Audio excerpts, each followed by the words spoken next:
عايز يلعب كوره يدفع فلوس، واللي معهوش فلوس يقعد في البيت وممكن يكون هو الموهوب،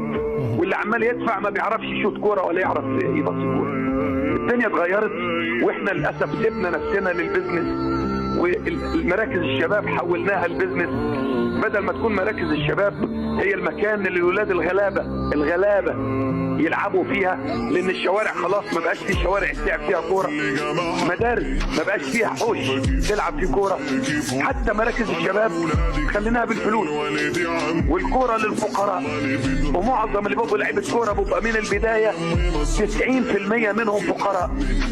انت خليت الفقير بيتفرج من ورا السور ويعيط عايز يلعب ومش عارف، وعمالين نعمل في ملاعب ترتان قد كده، والانديه تعمل اكاديميات، الولد راح يلعب في النادي لا الاداره بتقول له لا خش على الاكاديميه، يا اخي انا عايز العب في النادي، لا ادفع 1000 جنيه وخش، يا عم معيش 1000 جنيه.